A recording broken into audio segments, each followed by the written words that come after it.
very good discussions. And then, yes, today and tomorrow is meeting with all of our partners here in Taiwan, including supply chain partners, including our customers and all of the ecosystem. So as always, the Taiwan ecosystem is so important to us.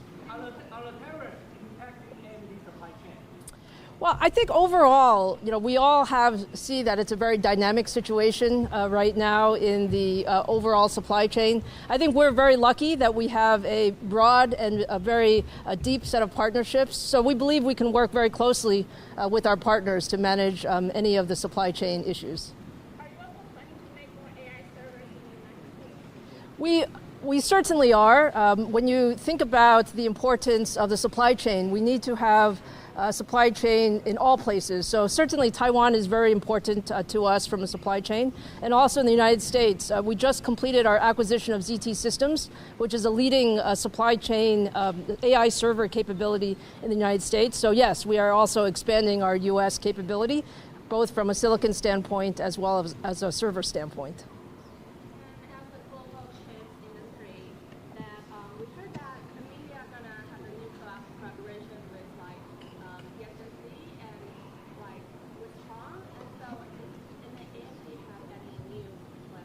We have many new plans. I think the most important thing is, again, the supply chain in semiconductors is very, very complicated. We have so many steps throughout the supply chain. And from AMD's standpoint, we want to have a very resilient supply chain. So Taiwan continues to be a very important part of that supply chain. But the United States is also going to be important, and we're expanding our work there, including our work with TSMC and other key supply chain partners.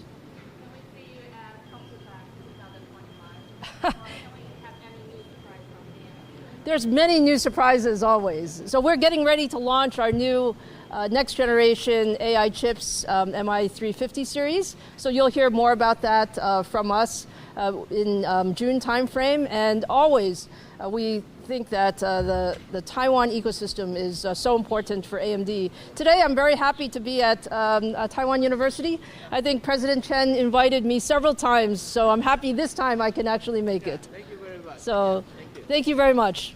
Thank you.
Ladies and gentlemen, welcome to the NTU Royal Palm Lecture Series. 各位先生女士，欢迎莅临台大椰林讲座。Before we begin, here are some housekeeping announcements. Firstly, due to the large numbers of attendees today, we kindly ask those arriving early to take seats toward the front and center of the lecture hall. 演讲开始前有几项宣达事项，请各位贵宾协助配合。本场讲座报名踊跃，请先到场的观众集中入座。Civil servants can register for government employee lifelong learning credits, and students can link this learning record to your e-portfolio system. Please find and scan the QR code at the entrance of the lecture hall.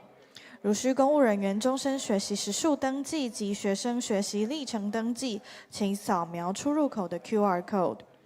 We would like to kindly remind all attendees that video recording and interviews are not permitted during this session. Thank you for your understanding. 提醒各位与会者，本场讲座不开放录影与采访，敬请见谅。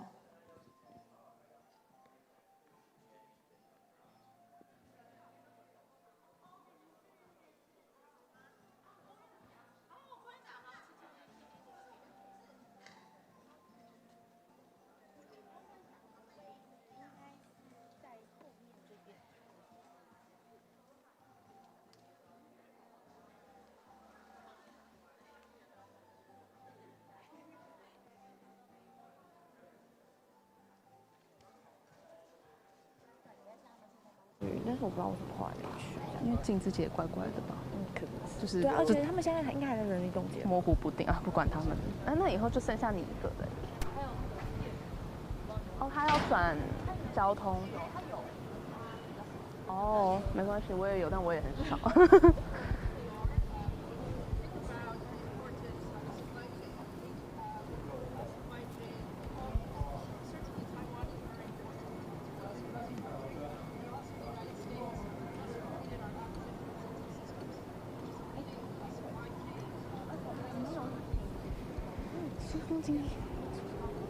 全球半导体大厂美超威执行长苏之峰在今天顺风来台，我们一早来到台湾大学参与演讲，而近期全面关注美国关税政策，而近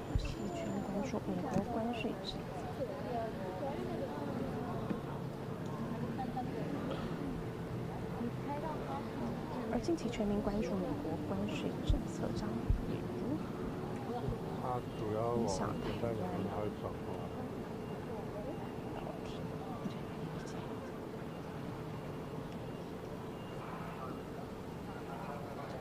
电子产业等等，稍早。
Our next generation server processor, Venice, has been very successful, so we wanted to thank CC and his team for that. And we also have our first product in the Arizona site. Our new fifth generation EPIC is also doing very well, so we're ready to start production. So that was very good discussions. And then, yes, today and tomorrow is meeting with all of our partners here in Taiwan, including supply chain partners, including our customers and all of the ecosystem. So as always, the Taiwan ecosystem is so important to us. Are the tariffs impacting AMD supply chain? Well, I think overall, we all see that it's a very dynamic situation right now in the overall supply chain. I think we're very lucky that we have a broad and a very deep set of partnerships. So we believe we can work very closely with our partners to manage any of the supply chain issues. Are you also planning to make more AI servers in the United States? We certainly are. When you think about the importance of the supply chain, we need to have supply chain in all places. So certainly Taiwan is very important to us from a supply chain. And also in the United States, we just completed our acquisition of ZT Systems, which is a leading supply chain AI server capability in the United States. So yes, we are also expanding our US capability, both from a silicon standpoint as well as a server standpoint. And as a global chips industry, that we heard that NVIDIA are gonna have a new collaboration with TSMC and with CHANG, and so in the AMD have any new plans? We have many new plans. I think the most important thing is, again, the supply chain in semiconductors is very, very complicated. We have so many steps throughout the supply chain. And from AMD's standpoint, we want to have a very resilient supply chain. So Taiwan continues to be a very important part of that supply chain. But the United States is also going to be important, and we're expanding our work there, including our work with TSMC and other key supply chain partners. Can we see you at Computex 2025? Or can we have any new surprise from AMD? There's many new surprises always. So we're getting ready to launch our new next generation AI chips, MI350 series. So you'll hear more about that from us in June timeframe. And always we think that the Taiwan ecosystem is so important for AMD. Today I'm very happy to be at Taiwan University. I think President Chen invited me several times, so I'm happy this time I can actually make it. Thank you very much. So thank you very much. Thank you.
And we also have our first product in the Arizona site.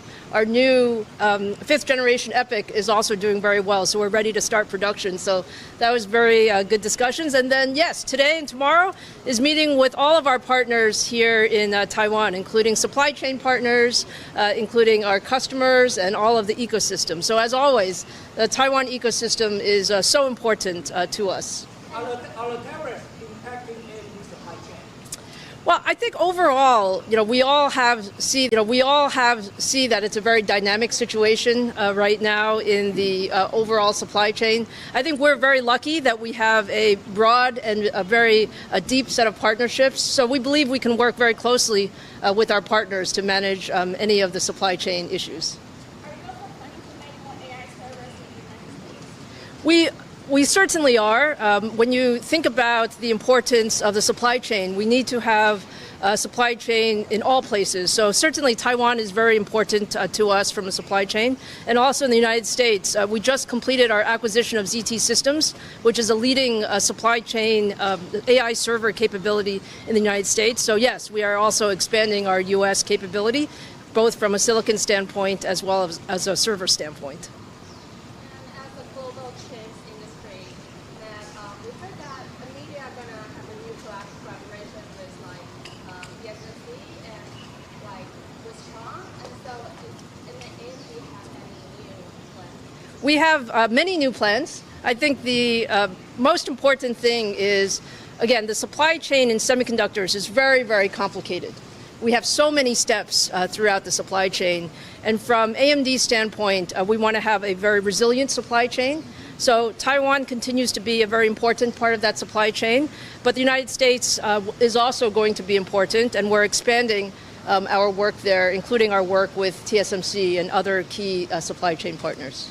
Can we see you at Computex 2025? Or can we have any new surprise on AMD? There's many new surprises always. So we're getting ready to launch our new next generation AI chips, MI350 series. So you'll hear more about that from us in June timeframe. And always, we think that the Taiwan ecosystem is so important for AMD. Today, I'm very happy to be at Taiwan University.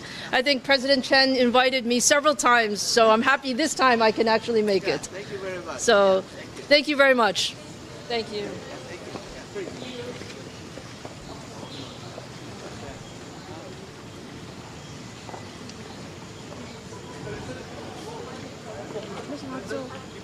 到场的观众集中入座。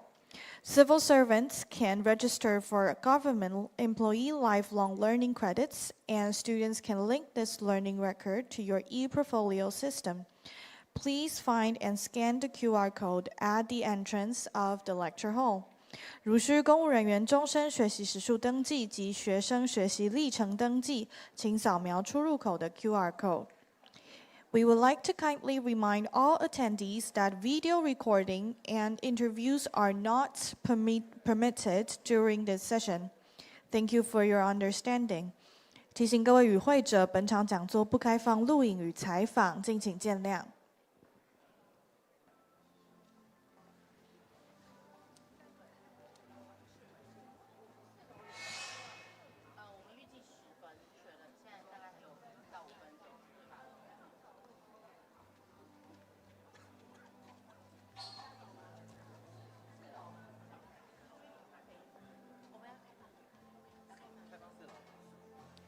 现在也开放4楼的观众席可以入座，如果需要位置的话，可以到4楼。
Yes.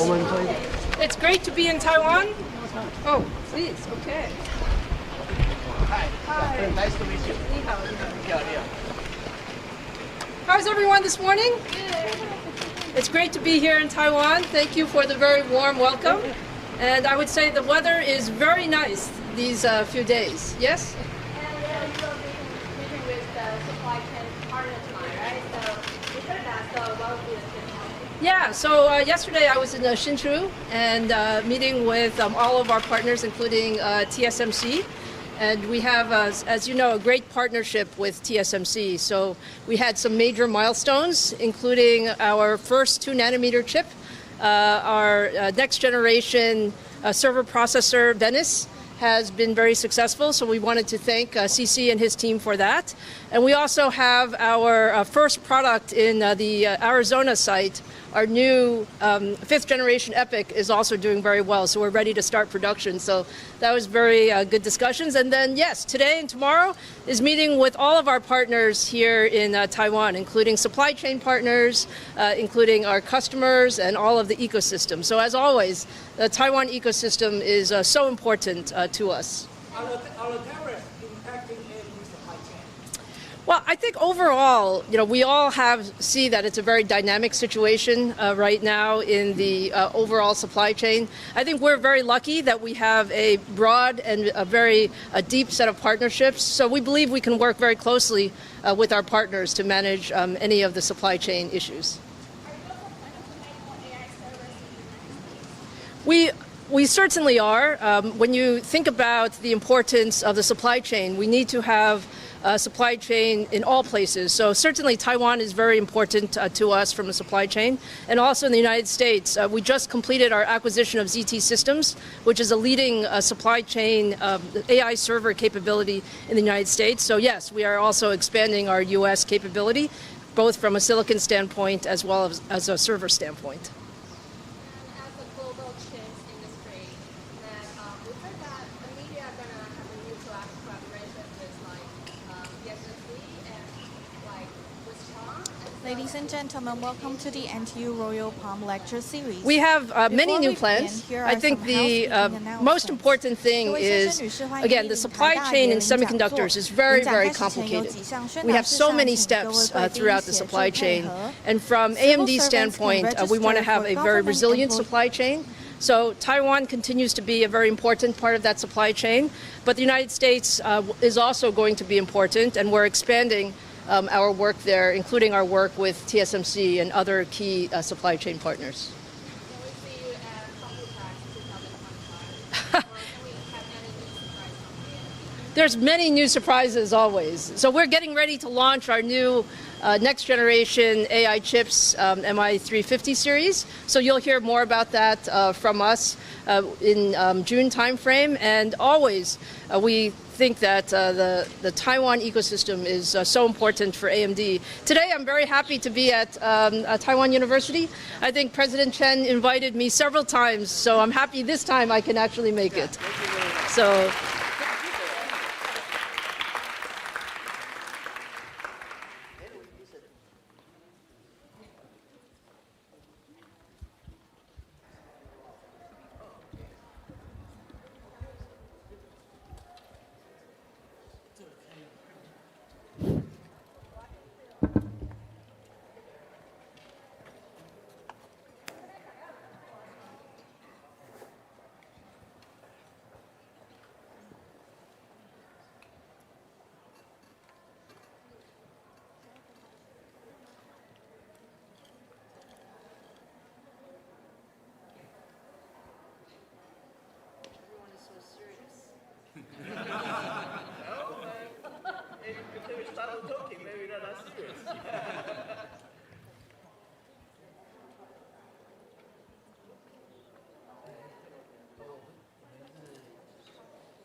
Too many achievements, so it's difficult for me to remember everything.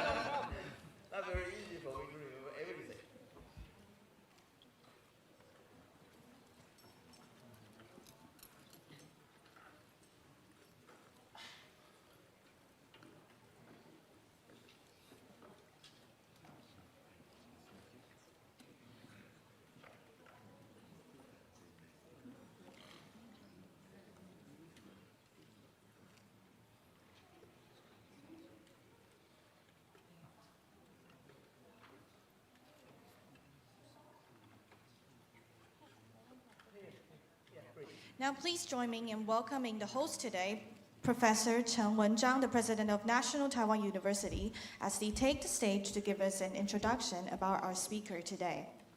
Thank you. Yeah. Thank you. Yeah. President Lisa Su of the Advanced Micron Technology and distinguished guests of faculty and the students. Good morning. Good morning. It's my great pleasure and honor to welcome Dr. Lisa Su of AMD to give the NTU Lawyer Palm Lectures today. The Lawyer Palm Lecture is to invite Nobel laureate, academician, and president of a prestigious university, and also industry leaders. As you could remember, we invited the TSMC founder, Dr. Morris Chang, to give the lectures last December. Yeah. First of all, let me introduce Dr. Su, her background and remarkable achievements. She received a bachelor, master, and also PhD degree from MIT, and then she worked in Texas Instruments, IBM, Freescale Semiconductors, and as an engineer or management position. And during that period, she developed advanced semiconductor technology such as silicon insulator and the copper technology to make the company in a front runner in the global scales. Today, she not only serves as the president and CEO and the chair of AMD, and has been regarded as the industry leaders for several years. Her remarkable achievements has received numerous honors, including Times CEO of the Year and hundreds most influential people in AI.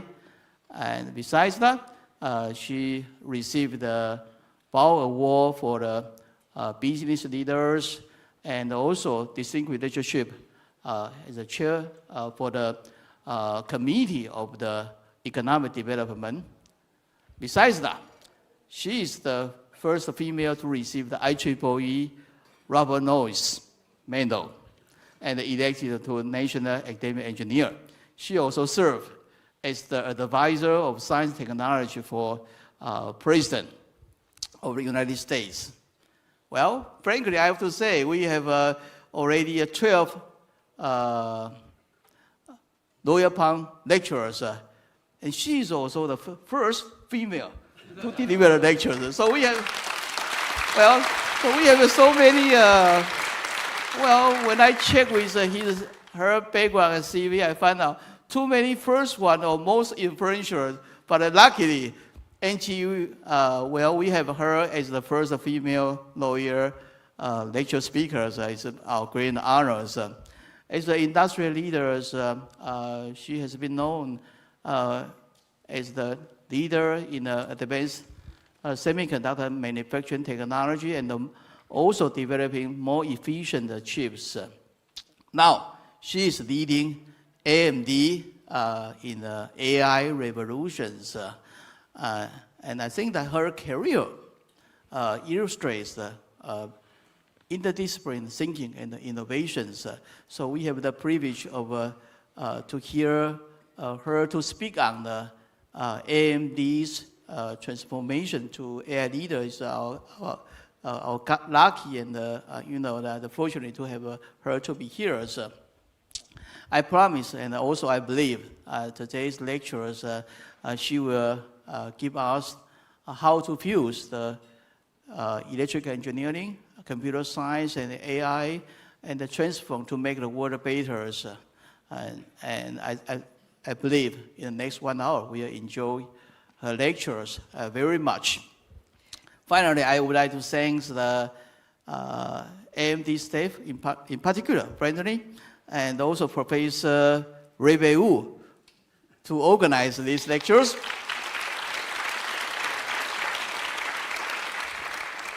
And please join me to welcome Dr. Lisa Su to give the speech and also speak on in the case of the the AI, the AMD transformation to AI leaders. Thank you. And we have a quite different, speech or speaking on her topics, because when I check with the audience and the pre-registered audience, their questions, there are too many.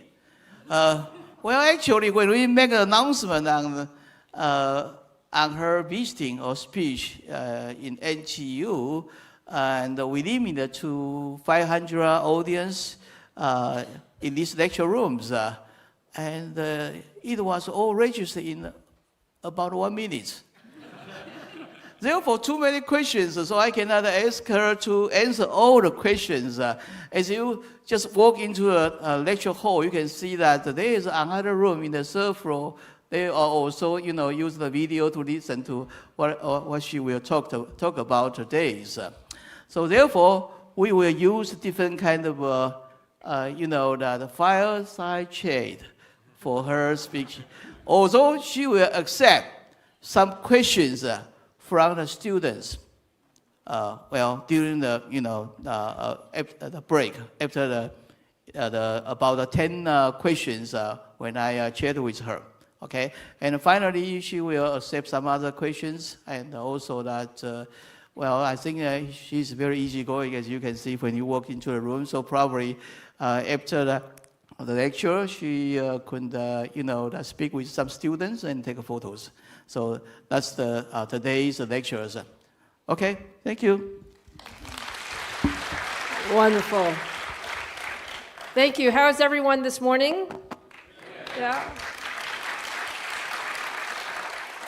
So first of all, President Chen, thank you so much for inviting me. Actually, you invited me several times to come to NTU, and I was honored every time to come here, but sometimes when I come to Taiwan, it's very, very busy, and especially around Computex timing, it's always very busy. So this is actually a great time that I can visit, and thank you for the warm invitation, and Professor Wu as well. Thank you so much. It's really my pleasure to be here to meet all of you very talented students, and you make me feel very old, but hopefully I can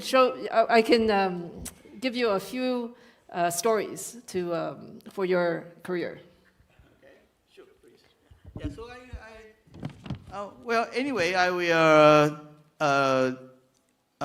have some questions for you first about, 10 questions initially, and after that we have opened to the audience for the students' question, okay?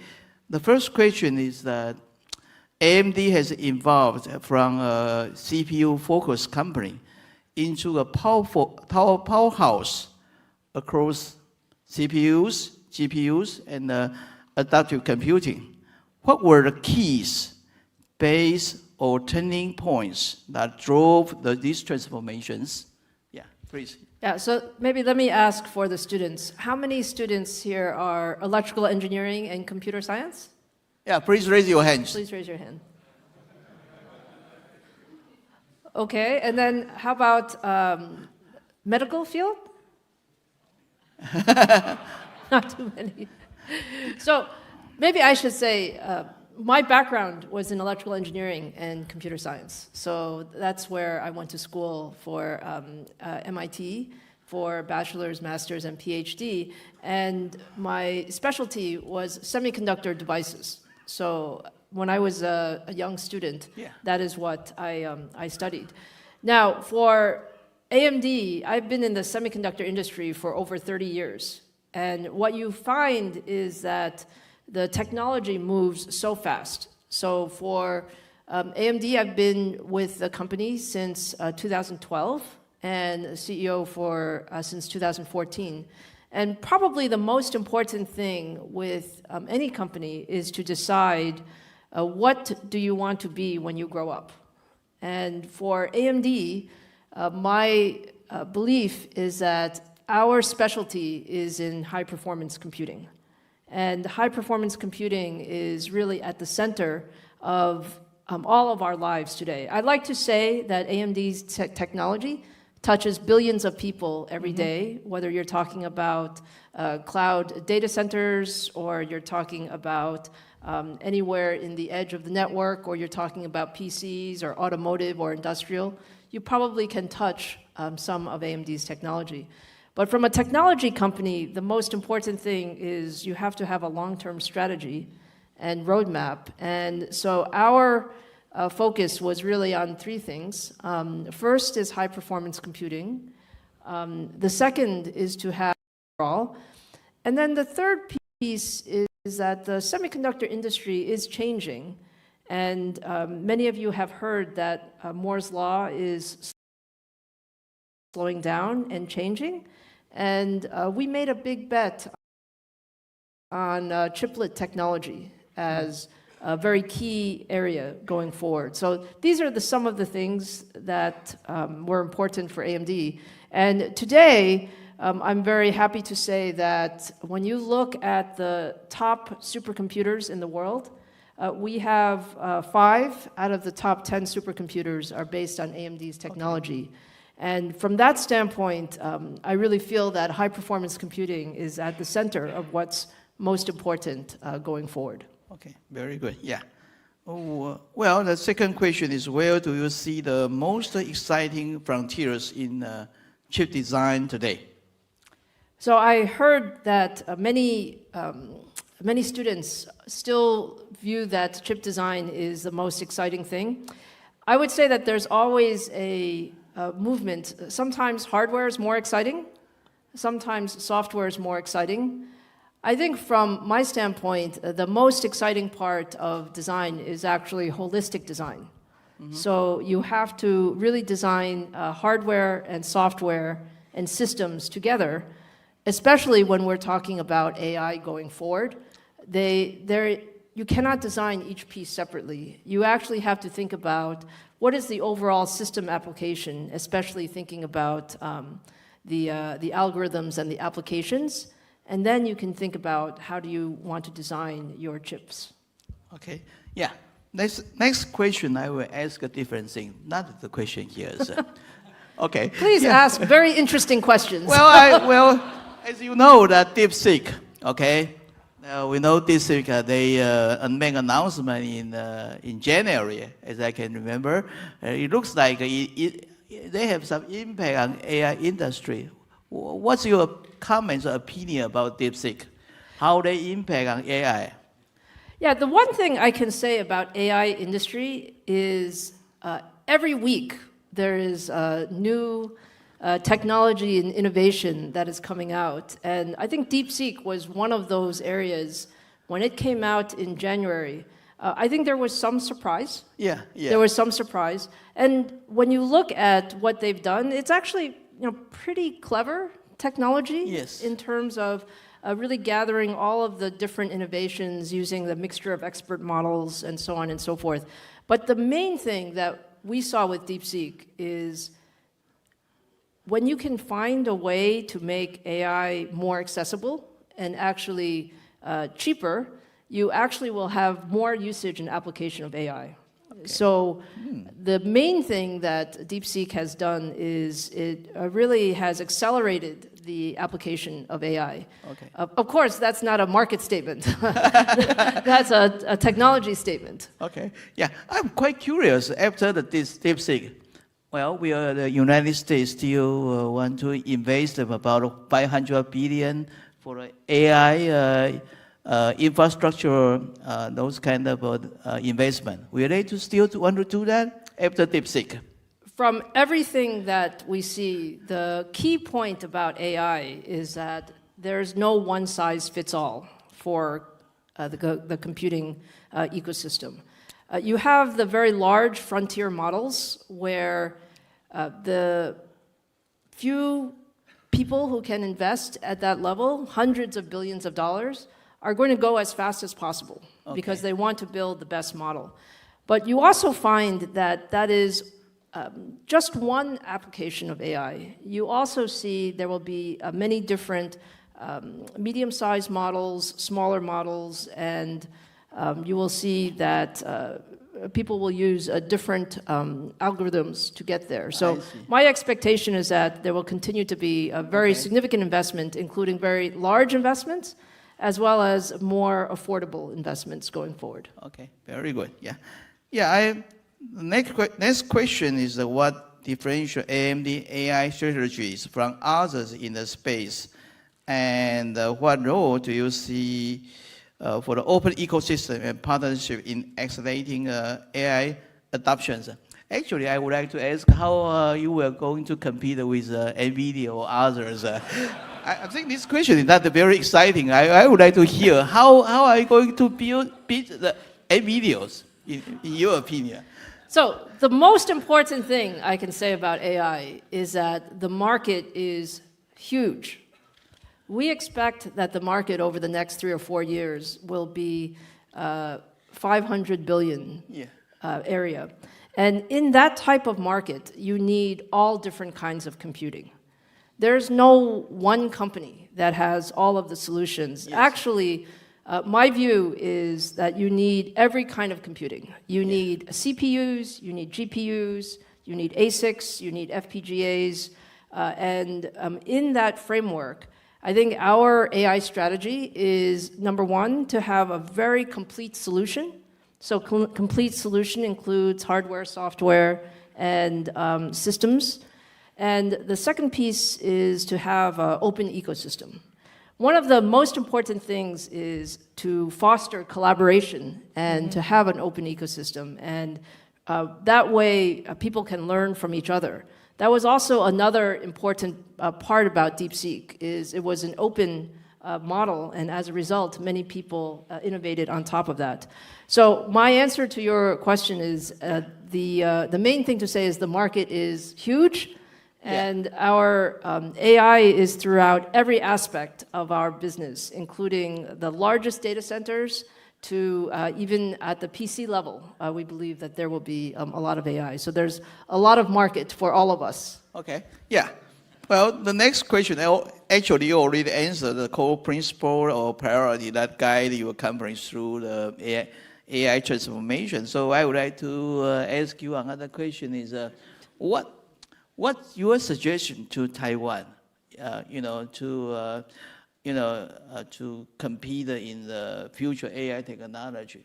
Because we are very good in the semiconductor manufacturing and also AI server or others, but in the future, I think AI will transform many things or change many things. What your suggestion to Taiwan? How we are going to compete with the world to maintain the advantage right now? Yeah. So I think the Taiwan ecosystem is very special. And when you look at the Taiwan ecosystem, starting from the TSMC ecosystem, which really has built this incredible manufacturing capability, and then including all of the ODM, OEM ecosystem, manufacturing ecosystem, design ecosystem, and I think more investment on the software and system side will come in. From an AMD standpoint, we're very proud of our team here in Taiwan. It's a very important piece of our overall R&D. But the other thing I would say is, in this world today, the ecosystems are very interconnected. And from a United States standpoint, I think we do rely on a lot of the Taiwan manufacturing ecosystem, and trying to build resilience into that ecosystem is important. Okay, yeah, I see, yeah. Yeah, I think the next question is that, I think your family and education is very important to your early life and also your careers. Could you talk a little bit about that? And also is that connected to the very difficult period for you to turning AMD to become the world leading company? Yeah. So do you think President Chen should go from being university president to talk show host? I hope so. In that case, I can make more money. So I'm very, I think, happy to say that I was born in Tainan, and my parents immigrated to the United States. And as you can imagine, that was a very big move for them. Yeah. And when we went to the U.S. as a family, I think the key part that my parents always instilled upon me is education is so important. So for all of you in school, I remember when I was in school at MIT, Yes. I very much wanted to finish school. So after my bachelor's degree, I actually thought I should finish school and go to work. And my parents said, no, Lisa, you cannot do that. They strongly suggested I get a PhD. And at the time, I was very impatient, very impatient. I was like, oh, school is enough, it's enough. Maybe some of you feel the same way. And the truth is, my parents were right, because what you get from your university and your graduate school is really an opportunity to learn many different things and to build the confidence to really solve the future problems. Mm-hmm. So even though I was not happy with my parents at the time, I think they were absolutely right. And as the experience to be CEO of AMD, I would say it was kind of my dream job to start from a semiconductor engineer to become a business person and then become a semiconductor leader. But it was not easy, especially in those early years. Yes. And my parents and family have always been very supportive of that. Mm-hmm. And I'm very lucky in that way. I see. Yeah, I'm just curious. The problem is my father, yeah, right? That's a problem. Yeah. Well, when we see that the industrial leaders in the earlier stage, for example, Bill Gates, and probably that Zubeck, and also that Steve Jobs, as I can remember, they do not finish the university education, okay? But they became a leader, and now the new leader, for example, that Jason Huang or you finish the degree. Well, what's your comments on that? I'm just curious why the previous leader they did not even finish the university education, but now the new leader they finish the education. What's the difference on that? My thinking is that there are many different kind of leaders. Many different kind of leaders. And we have a lot of respect for all kinds of leaders, but I truly believe that the university education is so helpful. Like these years that you're in the university is really the best time to learn and to decide what you enjoy the most so that you can decide your next step in your career. Okay, yeah, I see. Well, the next is... Maybe I should ask you, what do you think, President Chen? Well, I think in Taiwan, you have to finish the education. In the United States, maybe not. Okay? Because actually, in Taiwan, the education system and also job system, you have to finish the degree. And also from the parents, the Chinese-based parents usually ask the kids needed to finish the degree. Okay? My other question is, well, it's a little, personal. I know you and Jason you are the relatives. Do you exchange the idea the idea on the running the AI company, or you run individually? Have you ever exchanged the idea with him? I'm sorry. Yeah. First of all, I have tremendous respect for Jensen. Okay. Tremendous respect. I think as a founder of NVIDIA, he has really built an amazing company. I would say that we run independent companies, though. So probably as a semiconductor industry, we do have a semiconductor industry association in the U.S. Where all semiconductor companies are there, and together in that forum, we would exchange some ideas. Okay. Yeah. Well. Anyway. Well, next I would like to ask, for my students, and you, for students who want to make an impact in technology, what advice would you give about taking risk, choosing mentors, or building resilience for our students? Yeah. So I can say in my experience, I had one piece of probably the best advice that I received from a mentor was to tell me, Lisa, whatever you do, I would suggest that you pick the hardest problems. So the advice they gave me is to run towards problems. And actually, I think that's the best advice that I can give students because, there's so many interesting things to do in the world. Choosing a project or a problem or a company where you can make a big impact, you will learn so much and be able to contribute so much. And I can say for sure that I learned the most from the biggest mistakes I made. So mistakes are not a bad thing. Mistakes are actually a good thing because you can learn from those lessons and be better in the future. Oh, yeah, that's a very good advice. Yeah, I remember when I submitted my first paper in NGU, it was rejected. And I take a look at the comments. I found out I really did not, see the experiment data carefully. Then I revised my manuscript, submitted to a beta journal. It was accepted. Well, sometimes we learn from mistakes. So now we open the question to the students. Only the student can raise a hand, okay? Student, please, yeah. Is there a microphone? Good morning, Dr. Su and the President Chen. My name is Jishan Ling. I come from Department of Political Science.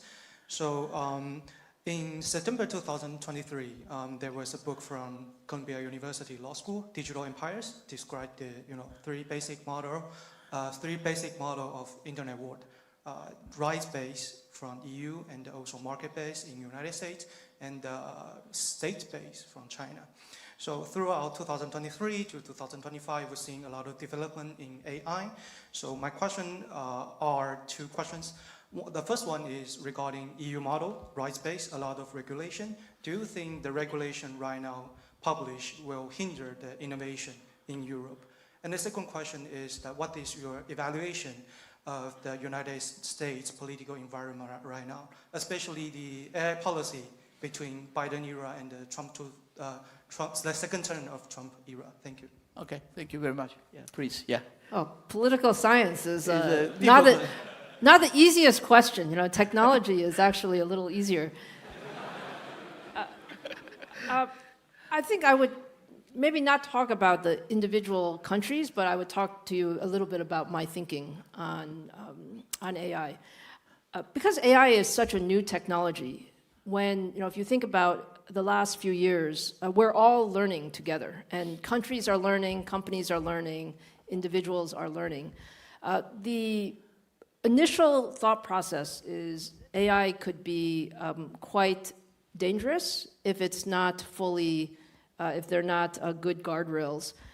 However, you also have on the other side, you don't want to stop innovation. And from my standpoint, I think AI is the type of technology where we have to innovate and go as fast as possible and understand that there does have to be regulation, but not too much regulation so that you slow down the progress. So in general, that's my philosophy. And I think when you look across the world, I think people are recognizing that. Mm-hmm. People are recognizing it's a very dynamic time. So I said every week, sometimes every day, something changes.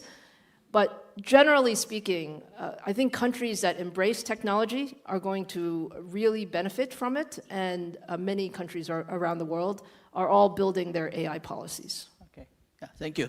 Any more questions? Yeah, please, yeah. Yeah, we need a female to ask the questions, yeah. Yeah, here is the model, so please, yeah. Hello. Yes, good morning, Dr. Su, President Chen. Thank you for your very marvelous speech. And so one of my relatives say that Taiwanese people are most likely to achieve in the field of semiconductors and artificial intelligence. And so there are two of my questions. First one is, how can students who are not from School of Engineering play a role in this? For example, I'm a freshman from Department of Languages and Literatures. And the second one is, now that Taiwanese Americans are among the most highly educated ethnic groups with the highest income in the States. And how do you think that will affect the status of Taiwan in the future? Thank you very much. Yeah, please, yeah. Sure. So on your first question, I think everybody should be educated in AI. It doesn't matter which department that you're in. When you say you're in the literature and linguistics department, I think AI can also be very beneficial to understand how to apply AI in your field. And most of what we see today is, I think, as I said, people are still learning very much what you can use AI for in each field. So we talk a lot about the development of AI, but there's also a whole field on the application of AI, going forward. So I would certainly encourage all students to do that. And then your second question about, Taiwanese, can you say again? Taiwanese Americans are among the most highly educated ethnic groups with the highest income in the States. And how do you think that will affect the status of Taiwan in the future? Oh, I'm not so sure that I can say that, but I will say that I think Taiwanese Americans and Taiwanese in general are, extremely hardworking and really thinking about how to contribute to their fields and their professions. And I think that's something that we can be very proud of. Yeah. Although some people say that I'm more American than Taiwanese, but I'd like to think I'm Taiwanese American. So, yeah. Well, if you check the signature from Lisa outside, okay, she write her name better than what I write myself. It's incredible. When I see when she write, that her names, it's unbelievable. Because as you know, she left Taiwan at the age of 3. It's very difficult that he learn Chinese. Anyway, any more questions? Yeah, please. Yeah.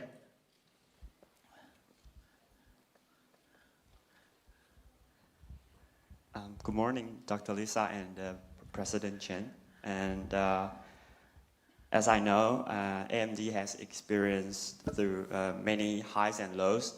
I would like to know especially the lows, and how do you maintain your confidence during difficult times? Thank you. Sure. So probably the most difficult time for AMD was when we had to really, when I started, it was in 2014 timeframe. And at that time, the company had a roadmap that was not competitive. So if you're in a technology company, you must have, your product is the most important thing. I would say that's the number one thing. Mm-hmm. And so our goal was to really reframe our product roadmap and ensure that, I had 3 priorities. The first one was to build great products. The second was to have very, very deep customer relationships, because I think together in this world, there's, as I said earlier, there's no one company that has all of the good ideas. Collaboration is very important. And the third is to be very agile and move very quickly. So in that standpoint, our biggest job was to give ourselves time to build this great roadmap. And we're now, I would say, our CPU roadmap is based on our Zen technology. We're now on the 5th generation of the Zen technology. I can say we went from, let's call it, not the best to today. I feel that we have the best CPU technology in the world. And we have also a lot of a broader roadmap going forward. So I think the key is in those times to be very clear about what you're trying to achieve. And for us, it was always in a technology company is to build great products. That's the number one foundation. Okay, yeah. Any more questions? Oh, I should look for a different side. Maybe this one, yeah. Good morning, Dr. Su and President Chen. Thank you for your inspiring lecture. And as a student majoring in electrical engineering, I'm curious about the development trends in the semiconductor industry and IC-related industry in the next 5 to 10 years in this era of AI. What are your thoughts on this? So in terms of the semiconductor trends, I think there are a few key trends. I would say we start with the idea that we have to have a very holistic design environment. So hardware, software, systems all need to be optimized together. Probably one of the most exciting parts about AI is we're still in the very early innings. So I would say, we still have probably 10 years of very significant innovation in AI. And on the application space, we're going to go from, today we talk about AI making our businesses more productive or making our people more productive. As we go forward over the next many years, I think we can see much larger changes in terms of what AI can do for us.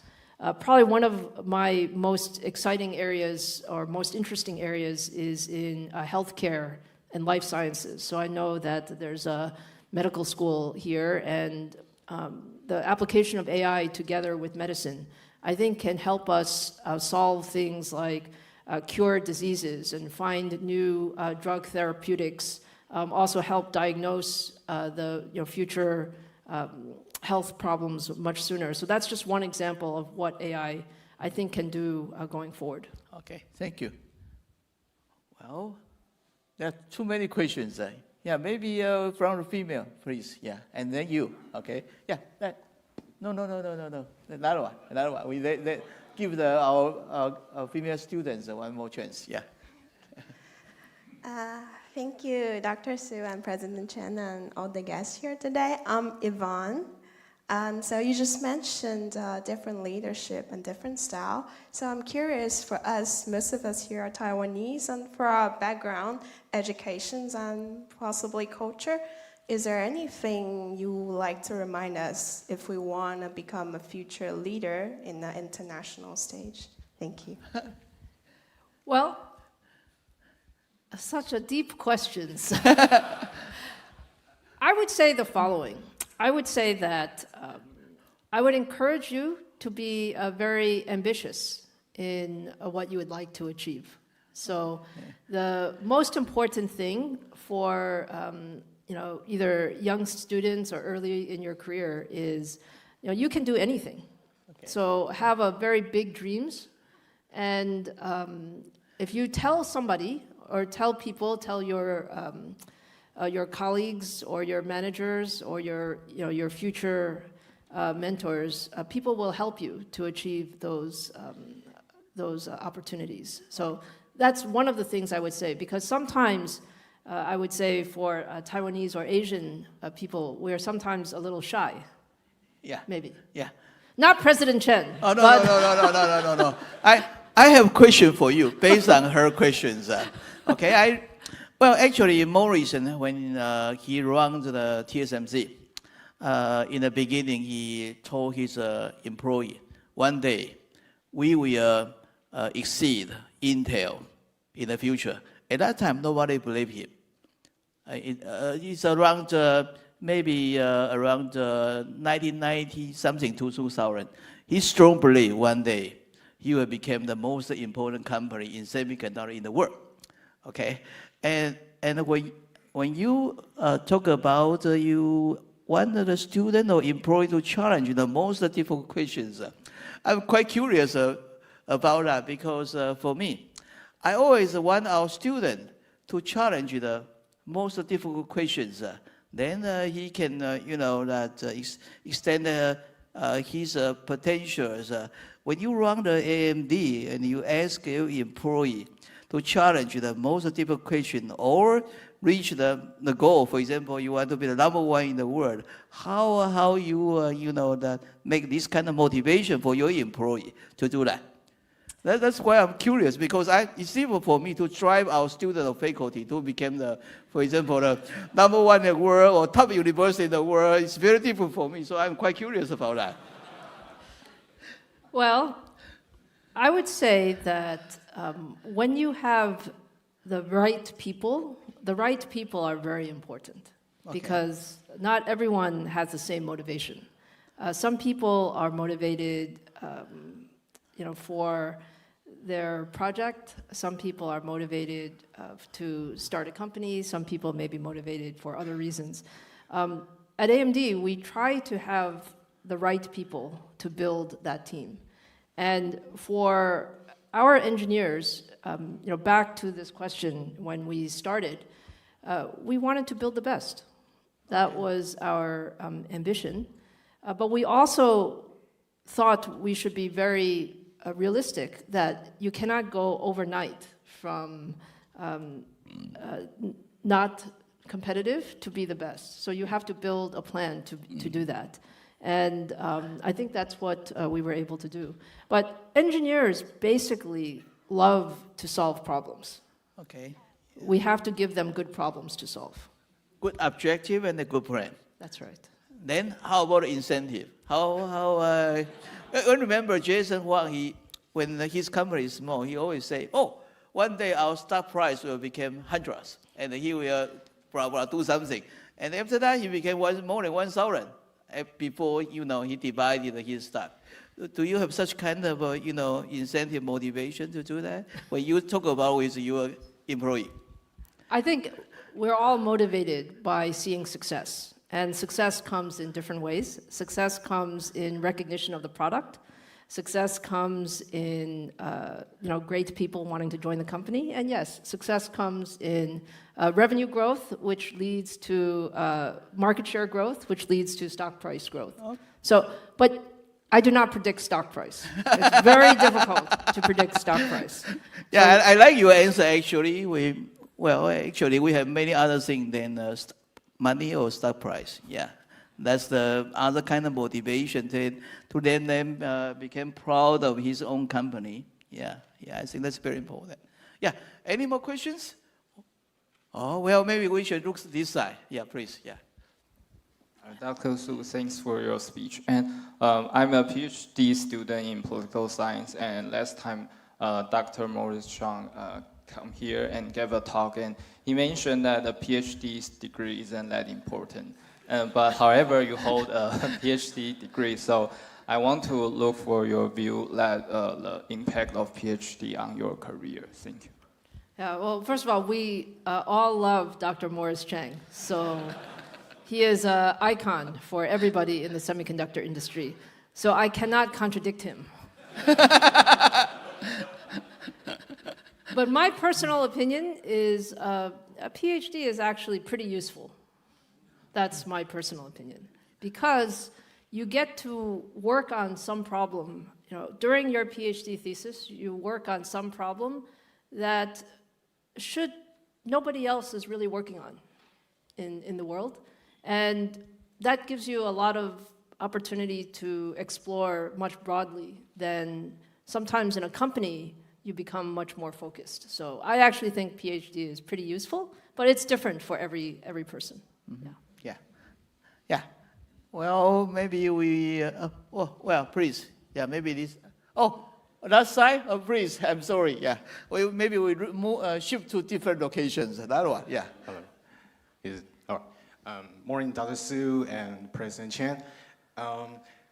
As Dr. Su mentioned before, it's like graduate school training is different from the undergrad school or stuff.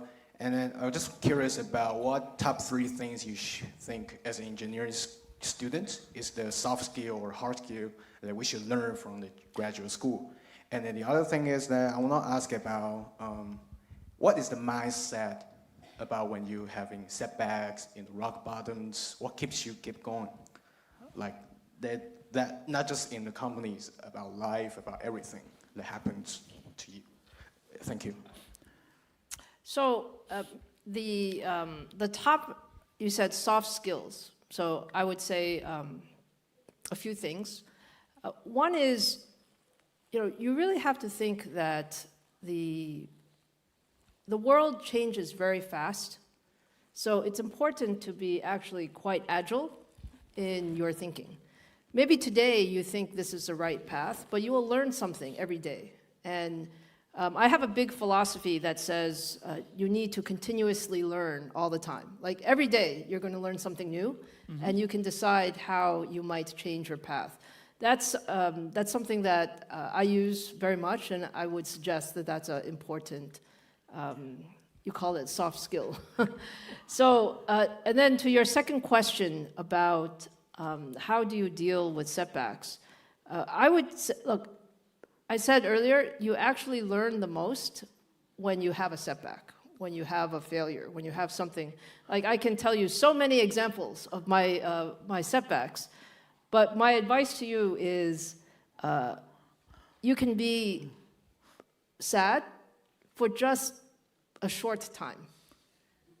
Of course, we're all human beings, right? So if you have something that you're working on that didn't go the way you wanted to, you might be a little bit unhappy, but only for a very short time.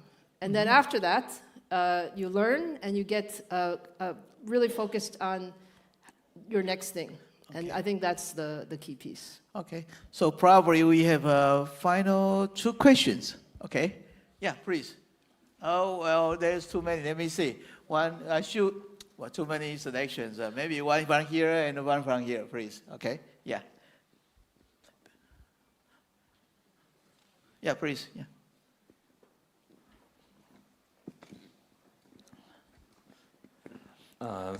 Thank you for your speech, and I would like to ask, when you were students, did you consider yourself a gifted student or a hardworking one? In your opinion, which is more important, talent or effort? Thank you. Okay, I can say for sure, I'm just an okay student. Okay meaning pretty good, but not A++. Maybe like, sometimes A-, that kind of. I actually think everyone is different. Everyone is different. Yes. And the most important thing is take whatever you learn to apply it in the real world. So I would say that's what I learned the most. Even as my device physics was very, very hard class. I don't know if any of you are taking device physics class. So I thought the written problem is very hard. But working in the lab on a project, I was really good. And so everyone has their specialty. Yeah, very good. Thank you. Yeah, that question I already, yeah, please, yeah.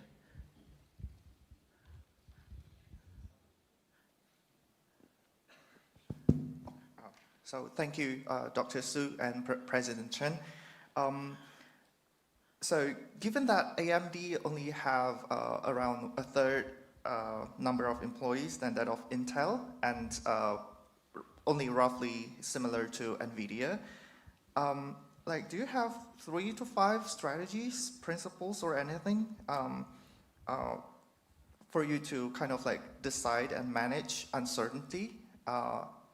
Because just now we mentioned that the semiconductor industry is changing very fast, and there's AI coming in the very near future, even happening right now.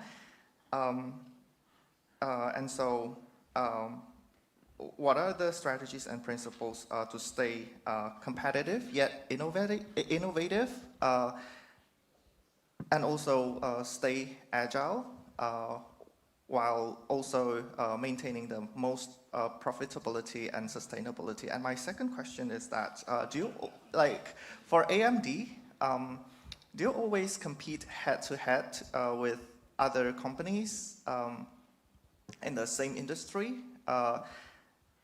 or do you how do you identify a new blue ocean for AMD to have a nicer business and also largest profit? Yeah, thank you. Yeah, so very long question. So your first question about number of people and the strategies. Let me say one thing. I'm a big believer in it's not the number of people that you have for anything. If you think about a company or if you think about a project, it's not the number of people that you have. It's do you have the right people to do the things. Yeah. So when I first started at AMD, we had 8,000 people. People used to say, "Oh my goodness, you're so small compared to Intel." Actually, at that time, I think Intel maybe had 10 times the people of AMD. And they said, "Lisa, you're crazy. Why are you doing that? You cannot possibly win." And I said, "Really? Why do you say that?" I actually don't feel that way. I don't feel that it's a number of people. I feel that it's the right people with the right project, with the right focus and the right vision. And to the point about how do you optimize, I think everyone has, in your mind, what you can see as your path, and every company's path is different. So I think from my standpoint, and maybe since this is the last question, I will make it a little bit broader. We are incredibly lucky to be in this technology field. I hope all of you feel this way because, we're working on things. What I really enjoy about what we're doing in technology is the technology that we're working on is touching billions of people every day. It is having an impact on people's lives. It will make companies better. It will make your life better. It will make our future healthcare better. It will make our future sustainability better. From all of those aspects, we're very lucky to work on this type of technology. Mm-hmm. And so we have to find, what is it that we're going to do best? And for us at AMD, it's around high performance computing. I don't believe that we can do everything. But I do believe that in high performance computing, it can have a very wonderful impact on people's lives, and that's what we choose to do. Okay, yeah. From the fireside chat, I found out you are the better person to be the NTU president than me. You should be the president of NGU, not me. I think you are a great president of NTU. I'm an okay person. Yeah, anyway, because of kind invitation, let's thank Dr. Su for her time to be here. And I think it's wonderful. We all enjoy her talk very much. Okay, so let me present the medal for you. Thank you. Thank you, Dr. Su and President Chen, for the wonderful discussion. Right now, we would like to invite President Chen to present the trophy to our esteemed speaker, Dr. Su. And also, we have a special gift for Dr. Su.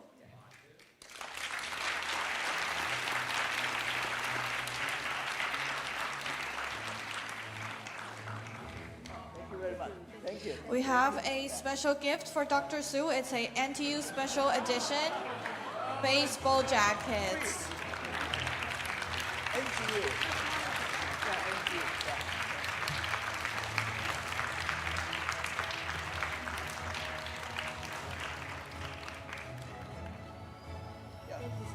Very positive. Thank you, Dr. Su and President Chen. I tell you the truth.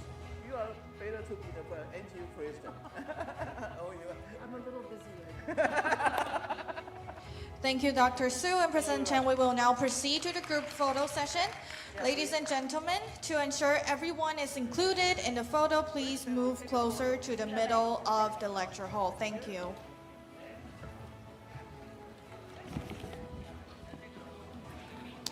Our photographer will be over here on the stage. Please look at the camera.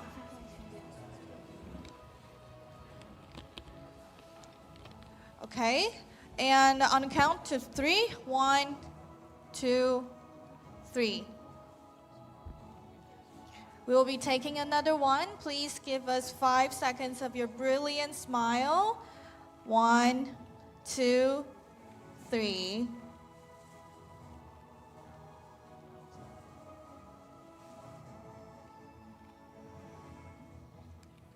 Five more seconds. Thank you very much. 5 more seconds for your brilliant smiles.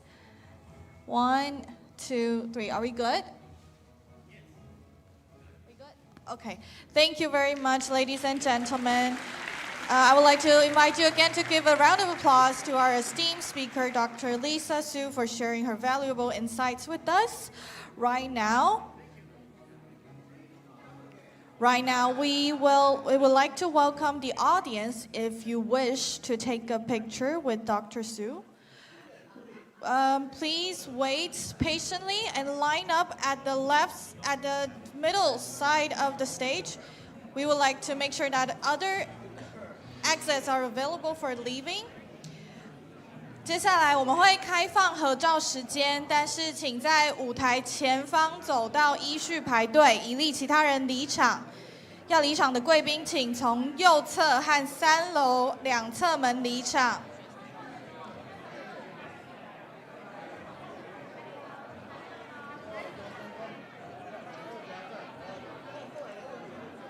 不好意思，合照排队的线从这一条开始，以学生为优先，不好意思。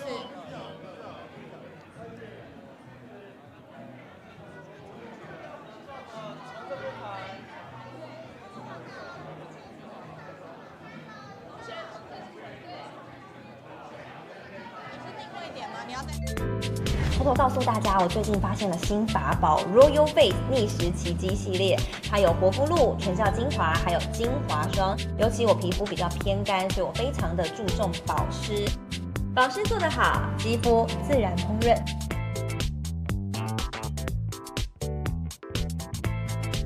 提亮肤色更年轻，抚平皱纹超有感，而且气色变好。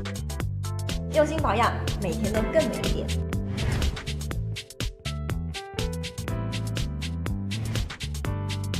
美吧！